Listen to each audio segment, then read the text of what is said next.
Kamusta mga kanaisi? Welcome back sa ating YouTube channel, Pilipinas. So ngayong araw, another update naman tayo about politika ng ating bansa. No? So ang video to is mula naman kay Peach Showbiz Update. So meron ito pagkakat na Cheese Escudero, Jingoy Estrada at Joel Villanueva booking na inilabas na ang matibay na ebidensya. So yan yung panonoorin natin ngayon, man. Bibigyan natin ito ng reaction. Bulol. Bibigyan natin ito ng reaction and then kaya na rin bahalang umusga. So bago natin simulan, Page Showbiz Update. Supportahan nyo yan. Tapos syempre kung trip nyo ng mga ganitong reaction video may kasama kayo manood, huwag nyo na rin kalimutan supportahan yung YouTube channel natin, Pilipinas. So mga kanoisy, hindi na natin ito patatagalin po. Simulan na natin baka agkawin pa ng chain. So again, ang video ito is mula kay Peach Showbiz Update. So may ito pamagat na Cheese Escudero, Jingoy Estrada at Joel Villanueva booking na inilabas na ang matibay na ebidensya. So na-excite din kasi ako doon sa kay Bato nga kasi syempre yung ICC warrant nandyan na daw, diba? Tapos malaman natin nag-request ng TRO takot naman pala, tapos may pasabi-sabi pa ng bring it on. So Page Showbiz Update, Pilipinas, like, comment, share, subscribe, start. Bookingan na, inilabas na kasi ang mga matitibay na ebidensya. Start 0. Tila nagkakabukingan na, inilabas na kasi ang mga matitibay na ebidensya laban sa ilang senador na sina Senator Cheese Escudero, Senator Jingoy Estrada at Senator Joel Villanueva. Tila wala ng lusot ang mga naging sangkot. Narito ang buong detalye. Panuurin, pakinggang mabuti at kayo na ang bahalang umusga. Ngunit bago tayo magpatuloy, huwag kalimutang i-like, share, subscribe, and click the notification bell for more updates and more upcoming videos. Maraming salamat! Ang nagpapalik na chairperson ng Senate Blue Ribbon Committee, walang iba kundi si Senador Ping Lacson, Senate President Pro Tem, Senator Ping. So for now, so ayan, congrats ulit kay Senator Ping Lacson kasi nagbabalik na naman siya sa pwesto. Siguro walang nakapag-DR na pumalit kasi syempre sa bigat ba naman ng ng mga nangyayari dyan. Tuloy ba? Wala namang pagbabago. November 10, magkakaroon na ng resumption ng inyong sesyon at sigurado na magkakaroon ng plenary voting, nominal voting at ikaw ay iluluklok ulit, Blue Ribbon Committee. Walang pagbabago so far, Senator? So far, wala namang pagbabago. Okay. Yung last time nag-usap kami ni Senate President, ganun pa rin ang direksyon. Okay. And then November 14, ang alam namin ay yung resumption na ng hearing uli ng Blue Ribbon na pamumunuan nyo. At ang mga balita kasi, Senator Ping, yung meron doon kayong VIP na guest, ito bang tinutukoy nyo ay siguro pwede nyo sabihin, ito ba kaya si former Speaker Romualdez? Definitely hindi siya. Hindi siya? Although, ang usapan namin ni Senate President, imbitahin namin siya through Speaker Boji D. Okay. Of course, decision nila yon, dahil hindi naman namin siya pwedeng pwersahin na mag-attend. Ang purpose lang naman para mag-attend siya, i-refute niya. Kasi isa lang naman na nag-implicate sa kanya so far, si Gutesa, who is now missing. Okay. But just the same, if he wants to refute, if he wants to respond, then it's up to him. That's why we're inviting him. Tsaka di ba nakakapagduda na kung kailan nawala si Gutesa, siya ka namang paglitaw ni Zaldico. Di ba na para bang pumalpak yung plan A tapos proceed sa plan B, ganun. Ewan ko. Okay. Pero itong VIP na sinasabi na ihaharap nyo, ito ho ba dating politiko na bang balita kasi namin parang telling all daw to tell all Tama ba yung info? Hindi, I think yung tao could wrap up yung usapin tungkol sa flood control kasi may mga bago siyang sasabihin, may mga bagong pangalan na babanggitin at magbibigyan ng detalye. May mga ayon sa kanyang naitabi mga digital files, kung ano man yung kanyang mga pinanghawakan. Kasi hindi ko naman tatanggapin kung say so, kung salita lang, wala namang backup na dokumento man lang. O kaya wala magko-corporate sa kanyang sinasabi. Gawain ng kabilayan, puro salita. Yung kay Zaldico talaga, tignan natin yun kung meron bang mga ebidensya talaga yun kasi syempre. Malabo yun. Yun nga Kasi yan ang nga nangyari kay Orly Gutesa. Mag-isa lang siya. Kaya nga pinipilit kong ang sinasuggest ko isupina doses tecum namin man lang yung security agency na nahinar nila doon sa construction site or yung contractor ng renovation ng bahay kasi critical para sa akin yon dahil kung mayroong lalabas sa logbook na may pumasok na ng convoy ng mga vehicle, yung period ng sinasabi ni Gutesa between I think December 2024 hanggang August 2025. So yun daw yung na-detail siya kay Zaldico. So matibay yun. Pero kung sariling salita lang ni Orly Gutesa at siya lang at yung pa nga, na-complicate pa noong resolution ng Manila RTC na forged yung signature ng notaryo publiko, medyo lumabo. Although, sinasabi ko pa rin, valid pa rin yung kanyang sinumpang salaysay. Kasi sinumpaan niya yon sa harap ng Blue Ribbon Committee. So bali, ang problema kasi kay Gutesa, wala pa kayong corroborative, di ba? Na somehow, susuporta sa kanyang sinasabi. I think hindi siya valid pa talaga. Parang pa lang siya, innocent until proven guilty yung niya. Yung statement niya. Yun nga lang, mas lalo nakakapanduda kasi biglang nawala Di ba? Akong teteng yan. So in the absence of that, mukhang sabi nga rin ng lawyer din ng mga iba na narinig ko, it will not stand in court, di ba? Tama ho, di ba? For now. Yes, hindi pwedeng stand alone. Okay. Marami naman pwedeng panggalingan ng corroboration eh. Oo. Pwedeng kasi tatandaan lang ko last time, yung break lang namin, session break, nagpahayag si Senator Bato de la Rosa na kung pwedeng isa lang yung isa sa mga binanggit ni Gutesa, either si Paul or yung si Mark. Yung Mark, yung dalawa. O, nasaan na sila? Yeah, welcome. Mark yata. Sabi ko, welcome of course. Sinabi ko rin kay ST. Mas maganda yan para magkaalaman talaga kung may katotohanan yung sinabi ni Gutesa. Kaya lang, of late, nung kinumusta ni Senate President, si Senator Bato, hindi niya na raw makontak at ang kanyang balita pa nga, nag-join na kay ex-Congressman Saldico sa Europe. I don't know kung totoo yun o hindi. Although si Senator Marcoleta, sinasabi naman yung isa nasa Chile. So pagkagulo-gulo. So anyway, nag-join daw pero ngayon bigla nang lumitaw si Saldico. Tapos nag-iiwan ng mga allegations. So kaya na lang bahalang humusga. Pinasumpinan niyo rin yung dalawa para mag-appear? Just in case, yung Mark and Paul? Kasi ang proseso namin, paimbitahan, pagka hindi dumating, pwedeng pasupinahan. Okay, pero yung sinasabi yung VIP witness, ang parang pangamba nyo rin, parang wala din siyang, hinahanapan nyo rin ng corroborative na somehow mag-support sa sasabihin nito? Yun din ba nagiging problema? May mga dokumento siya. Okay. Kasi ang sinabi ko, ang kabilin-bilinan ko, kung magbabanggit siya ng pangalan at maninira ng pangalan na wala naman siyang pruweba, kundi yung kanyang sariling salita, o walang pwede mag-corroborate sa kanya sinabi na testimonya man lang o kaya dokumento, wag na siya magbanggit kasi wala rin eh. Yun nga, magbabanggit ka, hindi mo naman kayang susugan ng corroborative evidence. So, useless.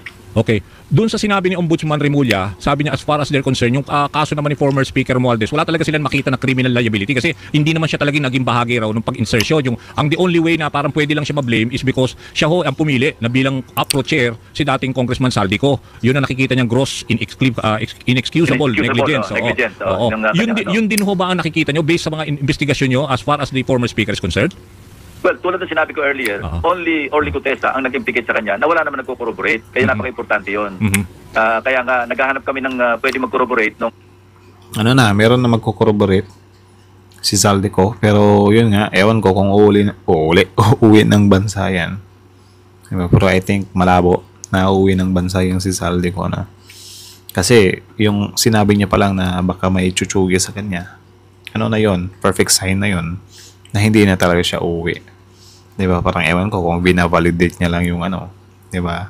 Yung pag-i-stay niya doon. Kesyo parang may palusot siya. Or ewan natin, baka mag-a-apply ng yan. Anong tawag nga doon yung kagaya ng ginawa ni Harry Roque ba? Asylum. Something like that. I think yan din yung isa sa reason kung bakit bigla niyang pinangalanan yung Pangulo para makapag-apply siya ng asylum kasi yun nga usap-usapan na kasi na parang i-pull out si diba? Si Saldico sa kung nasan man siya ngayon. Diba? Ewan ko lang din. Otherwise, hindi pwede mag-stand alone eh. Hindi pwede stand alone. Pag stand alone, medyo mahina, hindi talaga tatayo sa korte. Okay. Pero ngayon, di ba meron akong rekomendasyon ng ICI para doon sa filing of charges, pinorward na nila sa ombudsman laban dito. Tatanungin ko lang kasi kayo rin, senador, sa dalawang senador, si Senador Jinggoy at si Joel Villanueva, for now ho ba, doon sa mga investigation nyo, meron ho bang, ho ba yun, basis na nirekomenda ho sila ng ICI as far as the Blue Ribbon is concerned? Ganito, Danny, nung naimbitahan ako ng ICI along with the Senate President, iniwanan ko sa kanila yung buong files ng aking dalawang privilege speeches. Pati yung mga sa ICI? Nakalap, sa ICI. Okay. Pati yung nakalap doon sa Senate Blue Ribbon hearings. Kasama doon yung pagka-implicate kay Senator Joel at saka Senator Jinggoy. Okay. So hindi, ang pagkalam ko, meron pa silang ibang nakalap na ebidensya apart from yung aming na-submit. So yun ang pagkalam ko, kaya nirekomenda nila na sampahan na ng sumailalim na sa preliminary investigation at the very least. So iba rin yung pinagbatayan nila based on sa additional na sinambit na ninyo, no? So pwedeng may batayan, no? If ever, no, meron silang ibang pinagkukunan na sources, di ba? Yes. Tama ba? Pati yung kay Senator Chis Escudero, ganun din. Mukhang si Ombudsman Remulla, kasi patuloy naman yung pakipag-ugnayan nila sa AMLAC, Okay. Dahil di ba may mga pros and accounts tapos nasusundan ng AMLAC. In all probability, ang pinanggalingan ng sinasabi ni Ombudsman Remulla na meron silang na-trace na movement money trail. Money trail. Yun ang sinasabi Palagi niya. ko nagaling sa AMLAC yun. So aside from Chis Escudero, baka meron pang nakalap yung Ombudsman. Yung kay Maynard Moon, di ba? Money trail Di ba yung money trail? Yeah, money trail. Si Yusuf ba yun? Kasi nagtutugma yung testimonya, pati yung money trail. O ito, mainit na balita ito ha. Kwentuhan natin ito habang tayo nagkakape. Maganda tong balita. Sa interview kay Senador Ping Lacson, mga kabunyog, in-interview siya ng DZMM. Sinabi mismo ni Ping Lacson na may mga dagdag pa lang mga ebidensya. May matindi pa lang mga dagdag na ebidensya. Kila Jingo Estrada, Joel Villanueva at Chis Escudero. At ito pala ay mga ebidensya. Dinidi na. So, I think parang dito nga talaga papasok yung ano, di ba, na parang pinangka-counter nila. Si Zaldico. Yun yung ano kasi, yun yung nasa kutob talaga, di ba, ng mga kababayan natin. So, comment nyo nga sa baba para kung ano masasabi nyo dyan. Aling sa AMLAC, Anti-Money Laundering Council, ay mabigat nga ito. Mabigat nga ito. Sabi ni Kabunyog Antonio Almonte yari na. Yan mga kabunyog. Ayon kay Senador Ping Lacson, sa interview sa kanya ng DCMM, ngayon, sabi ni Senador Ping Lacson, nag-meeting daw sila ng ICI. Nag-meeting sila ng ICI. Ngayon, pagkatapos ng meeting ng ICI, sa meeting daw na yon, pinakita sa kanila ng ICI yung mga dagdag na ebidensya. Sinabi daw ng ICI na may mga dagdag na ebidensya. Mga mga proof galing sa mga ebidensya galing sa AMLAC, Anti-Money Laundering Council. Ito yung tinatawag ni Boying Rimulya. Sinabi na rin ito ni Ombudsman Boying Rimulya na mayroong money trail kay Chis Escudero. Pero ayon kay Lacson, hindi lang pala si Chis Escudero. Pati si Joel Villanueva saka si Jingo Estrada, mayroong money trail galing sa AMLAC. Kaya ayon nga kay ayon. O, diba? Hindi kasi nag-iingat tong mga to eh. Yung money trail, isa yan sa reason talaga kung bakit malulugmok talaga tong mga kumag na to kapag ka napatunayan. So I think, or sana pasok sila sa walang Merry Christmas daw. Diba yun yung si inaano ng admin na yung iba hindi naabot ng Christmas, makukulong na. So sana talaga may senador par kapag ka merong nangyari talagang ganyan. Maraming sasaludo eh. Nga doon sa interview na pinanood ko, kaya pala nag-recommend na ang ICI na kasuhan na itong si Joel Villanueva, kasuhan na ng ombudsman saka si Jinggoy, kasi hindi lamang yung testimonya nila Bryce Hernandez hindi lamang yung testimonya nila Henry Alcantara, hindi lang yung kay Yusek Bernardo, hindi lang yun. Mayroong mga documentary evidence at yan yung mga ebidensya galing sa AMLAC. Kaya kumbaga ganun pala yung kwininto yun ni Ping Lacson sa interview sa kanya. Kaya pala galit si Marcoleta kay Lacson, yung, di ba? Naalala nyo yung naging topic ko ito, sabi ni Marcoleta. Hindi ko maintindihan. Bakit nakipag-meeting si Soto at saka si Lacson, si Senate President Soto at si Senador Ping Lacson sa ICI? Pagkatapos, hindi namin alam kung anong pinag-usapan nila. O yun, medyo naalala nyo yun na mainit ang dugo ni Ako, Marcoleta talaga, sobrang ewan ko kung nang-iipal na lang or ganyan na talaga siya, ni Marcoleta. Ano daw bang arrangement nila Ping Lacson at Tito Soto sa ICI? O yan pala. Marami palang mga bagay na sinishare ang ICI sa Senate Blue Ribbon kay Ping Lacson. Matitindi pala, matindi. Kaya grabe na pala ang ebidensya. Kaya yung sinasabi ng abogado ni Zaldico, ano daw bang ebidensya? Ay mga kabunyog, hindi naman kasi tinatanggap ng kampo ni Zaldico yung siniserve na mga sumpina. Kaya hindi talaga nila malalaman anong mga ebidensya. Pero ito. In-screenshot ko yung title ng topic ng mga kabunyog. Ipakita ko sa inyo. Ayan, ito. Ayan. Ayan mga kabunyog. Tingnan nyo Ayan Senador Ping Lacson, nasa linya, Senate President Pro Tempore. Tingnan nyo sa baba, yung maliit na caption na black. AMLC, may money trail sa anomalya sa flood control, Lacson. AMLAC. DZMM yan. DZMM. Ayan tingnan nyo sa taas. DZMM Teleradyo. Pinanood ko yan para huwag kayong mag-alala. Ang mga sinasabi ko ay galing dyan sa Ayan AMLC, may money trail sa anomalya sa flood control, Lacson. Kasi sabi ni Ping Lacson, briefing sila ng ng ICI. Yung ICI daw ang nagsabi sa kanila, sila, kasama niya si Senate President Soto, sinabi sa kanila na mayroong mga documentary evidence na renovate ng AMLAC. Ito kasing AMLAC, Anti-Money Laundering Council, alam nito ang galaw ng mga pera Alam nito ang galaw ng mga pera, ang tawag nga dyan, money trail Ang isa din sa tanong dyan, kung alam ng AMLAC yung galaw ng pera, dapat patunayan din nila itong yung mga tawag siya, yung mga salin ng mga senador na to na parang sobrang nakakatawa para. Diba na parang tayo lang yung pinagluloko ng mga salin ng mga to eh. Yung isa talaga yung nakakatawa talaga, yung 18 million, anak ng toko. 18 million? Diba? Sobrang tagal mo na sa politika, 18 million lang. Diba? Partida, sobrang ano mo pa, galante mo pa. Money trail.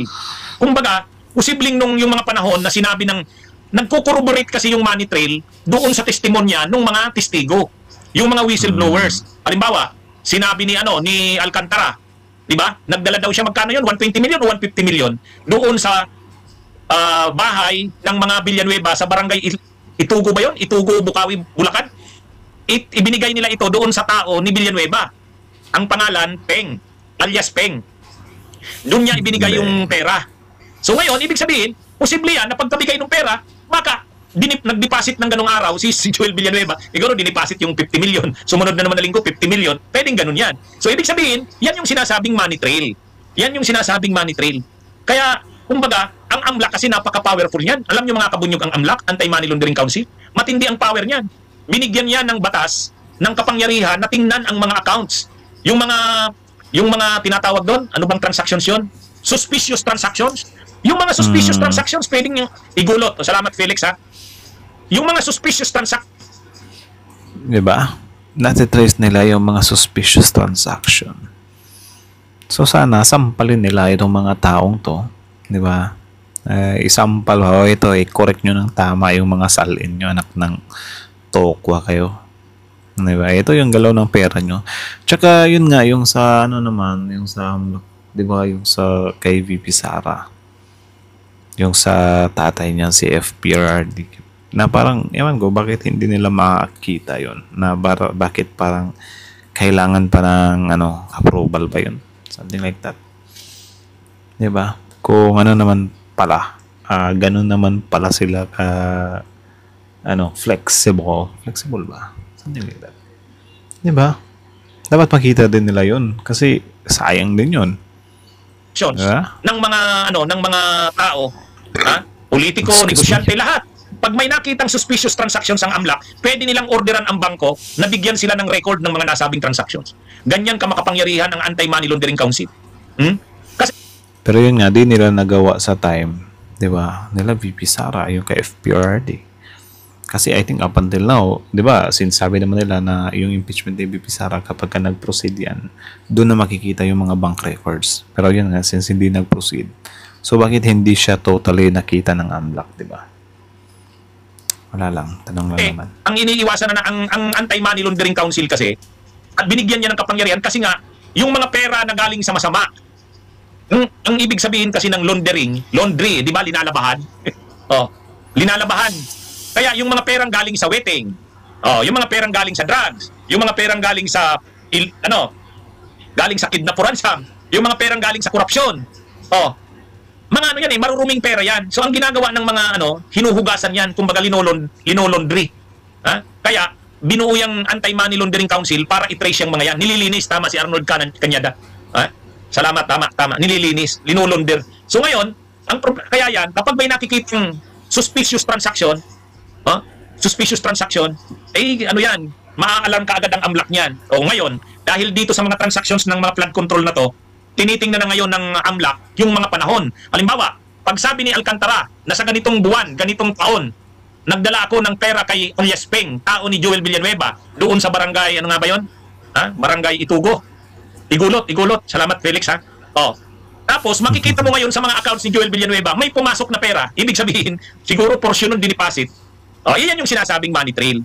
Ngayon, ayon kay Ping Lacson, may hawak na mga dokumento ang ICI. Sila kasi sa Blue Ribbon naputol eh. Naputol yung investigasyon eh. 'Di ba? Kasi nga nag-resign si Ping Lacson. Pero yung ICI, may mga investigasyon ang ginawa at saka humingi na ang ICI ng mga record sa AMLAC. So mayroon na ngayong mga dokumentong hawak ang AMLAC. Kaya yun yung sinasabi ni Ping Lacson na ito na. Ipakita ko uli. Tingnan nyo sa baba. Yung title sa baba, ABS. Tsaka sana naman, since meron na ng ganyan na mga solid na evidence, is enough na yan. na mapanagot talaga itong mga kumag na to. Kasi kung hindi talaga, ewan ko na lang. Diba? Ewan ko na lang sa batas natin kung bakit up until now, kahit sobrang, kasi sobrang hirap talaga, sobrang hirap mag-advance na, ipagdiwang, i-celebrate yung mga ebidensya na nakukuha. Kasi, yun nga, kay VP Sara nga, 7, di ba? Tapos sobrang susukulid ng mga evidence laban sa kanya. Pero it ends up na wala lang din. Di ba? Hindi pa rin siya napanagot kasi big time politician. So in short, ito, especially si Senator Chis Escudero, bigating senador yan. Di ba? Sobrang daming niyan. So, medyo mahirap panagutin yan if ever. Na alam nyo yung tipo na sobrang solid naman sana ng mga evidence laban sa mga to, hindi makakalusot dahil sa lakas, di ba? Dahil sa lakas nila sa politika. Di ba? So sana magkaroon tayo ng talaga yung mga evidence talaga para na hindi kayang idaan sa seniority, hindi kayang idaan sa kasikatan mo as a politician, di ba? Hindi kayang idaan sa kung gaano ka big fish. Sana talaga dumating yung araw na yun, Kasi I think kahit na ganyan, yung money laundering, I think palulusutan pa rin nila yan eh. So sana talaga. CBN News, tingnan nyo sa taas. AMLC may money trail sa anomalya sa flood control. Lacson. Ang tinutukoy dyan, binanggit mismo ni Ping Lacson sa interview na yan, tungkol yan kay Joel Villanueva, tungkol yan kay Jinggoy, at kay Chis Escudero. Yan mga kabunyog, mga kababayan. So matibay na. Kumbaga ang nangyayari dito, mga kabunyog, nagtutugma eh. Nagtutugma yung mga testimonya ng mga whistleblowers nila Bryce Hernandez, nila Henry Alcantara, sa kanil Bernardo. Yung mga testimonya nila, saka yung si Mendoza, JP Mendoza, yung mga testimonya nila tungkol sa mga pera na dinala nila, nagtutugma doon sa records ng AMLAC, doon sa mga dokumentong hawak ng AMLAC, ng Anti-Money Laundering Council. Kaya ngayon, hindi kagaya nung yung kay Guteza na parang halos walang tugmaan. sa madaling sabi, yung mga ebidensya ngayon laban kila Jinggoy, kila Joel, hindi na lang yung testimonya ng mga whistleblowers. Kino-corroborate ito, nagtutugma ito doon sa mga records ng Anti-Money Laundering Council. Mayroong hawak ng ICI. Turn over na yan sa ombudsman para i-file na ng ombudsman ng kaso. Kaya yung pagsabi ng ICI na pwede nang kasuhan si Jinggoy, pwede nang kasuhan si Joel Villanueva dahil may mga ebidensya silang hawak. Hindi nga lang sa atin sinasabi. Pero yan, sinabi na ni Lacson eh. Sinabi na ni Lacson. Kaya, nice. Mga kabunyog, mga kababayan. So, ito mga kabunyog, magandang development ito. Kaya, ito? Kaya yung sinasabi ng abogado ni Saldico na wala daw ebidensya, ito na. Kaya, lang to mga kabunyog, araw na lang ang binibilang, ipafile na yung mga kaso dito kila Jinggoy, kila Joel Villanueva. Possible din pala, yan yung talaga, yan yung reason or yan yung nagtulak kay Saldico na magsalita or gagawa ng kwento, something like that. Kasi yun nga parang malapit na pala siya maipit. Alam naman natin na parang some kind defense mechanism din kasi nila yan. Diba? Na parang yun nga, parang na lang, kung hindi kita kayang talunin, kung hindi ko kayang sagutin yan, hihilahin na lang din kita kasama. Diba? Kasama kang bumagsak. Parang gano'n na lang yung pinaka main, main goal niya. Grabe. Kasi nga, ito mga kabunyog, mga kababayan, ang ebidensya laban sa kanila, hindi lang yung mga sinumpaang salaysay nila Bryce Hernandez, Alcantara, nila dating DPWH Yusek Bernardo, hindi lang yun. Kundi yung mismo, yung records ng AMLAC. Yung records ng AMLAC. Mabigat yun. Mabigat yun. Kaya ito, salamat na lang at kaya yung sinasabi ni Joel Villanueva na walang ebidensya nila Jinggoy, sabi ni Ping Lacson, mayroon. Mayroon. Habang pinapanood ko yung interview, sabi ko, nakarating na naman ito kila Marcoleta sa kila Joel Villanueva at Jinggoy at magagalit na naman kay Lacson. Magagalit na naman kay Lacson. Sabi ni AE Gamers, bakit hindi kasali si Chis? Kasi hindi pa nag-a-appear sa ICI si Bernardo. Si Chis Escudero kasi, hindi naman sila Bryce Hernandez ang nagturo eh. Hindi naman sila Alcantara, yung Bulacan Boys. Hindi. Ang Bulacan Boys ang tinuturo si Jinggoy sa si Joel Villanueva sa si Saldico.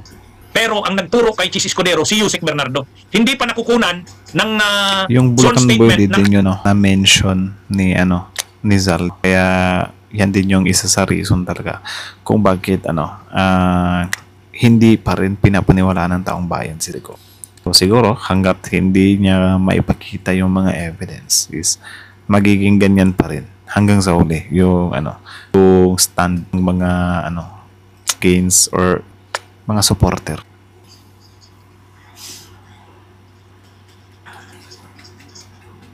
ICI, si Yusek Bernardo. Kaya hindi pa kumbaga yung mga kailangang documentation ng Hindi ko kaso kay Chis, hindi napapansin, pa. ginagaya ko pa, Okay? O yan, mga kabunyog, mga kababayan, magandang development gumagaya ito. sa akin.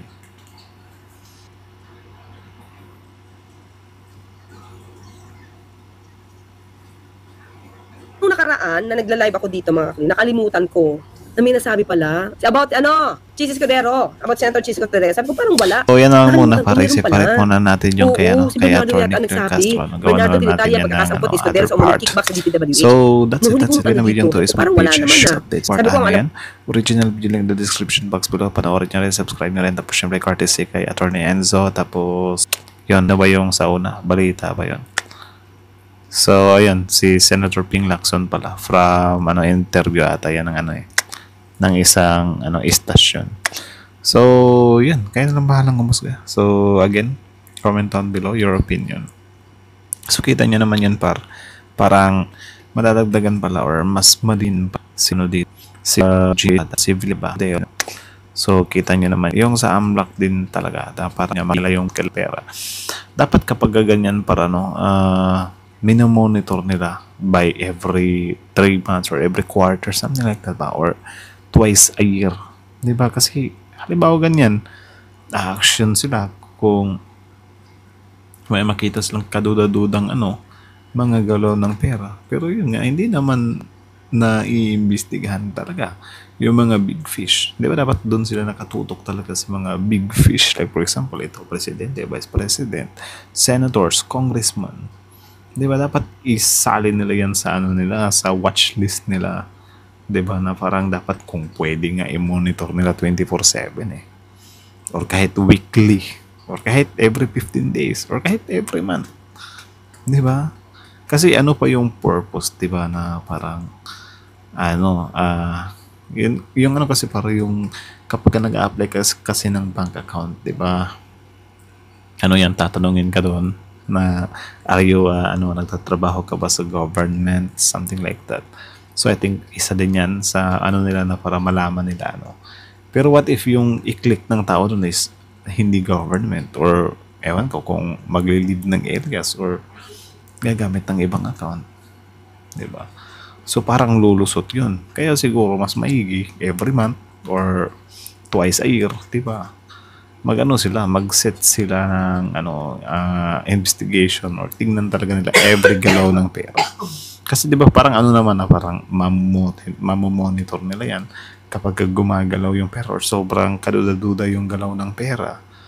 Pero yung mga tao naman na kung hindi pa, 'di ba, naimbitahan sa mga ganito sa Senate or hindi pa sila nag-viral, is hindi malalaman yung mga galaw ng pera nila. Like saka lang malalaman yung galaw ng pera nila kapag nahuli na sila.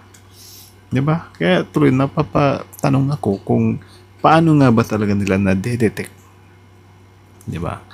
Yung galaw ng pera or na-detect ba talaga nila yung galaw ng pera or may banks ba na magre-report sa sa taong to, 'di ba, na malaki na yung pera. Or ewan ko rin, baka siguro hindi na lang nire-report ng bank kasi syempre kapag mag-viral yan, magre-reklamo yung may-ari ng ng bank account na yon na sinumbong sa government, baka yung ibang mga customer din mawala ng trust sa bank na yon. Pwede din yun. Diba? Pero syempre di natin sure kung ganun nga ba talaga. Diba? Kasi kung talagang makikita nila yan, dapat supposed to be itong mga kurakot na to, diba, itong mga nag-aangkin ng milyong pera na naman wala namang gaano negosyo or hindi naman sila ganun ka talaga yung buhay, ang kukonti pa ng salin, tapos ganyan yung pumapasok na pera sa bank account nila. Di ba dapat inaano na yan ng ng AMLAC or whatsoever. Di ba? So anyways, ano naman yan, nagpapatuloy pa rin naman yung investigation against sa mga taong to, no? So hintayin na lang tayo para na may mapanagot talaga, kasi yung mga viewers natin dito, yung iba, tayo na yung pinapagalitan kasi bakit up until now daw wala pang nakukulong. Kung ako lang, why not, di ba? Pero syempre may mga sinusunod kasi yung mga tao na yan, mga procedures, mga process. So hintay na lang talaga yung natin dito. As long as hindi pa natatapos yung term ng admin par, counted pa rin sa akin yun. And then yeah, sana pumasok sa admin watch yung pagpapanagot sa mga kurakot na to. So yun lang talaga yung pinaka iniintay ko talaga, na mapanagot tong mga to. So yun, dasal lang tayo. Kaya yan. Konting intay lang.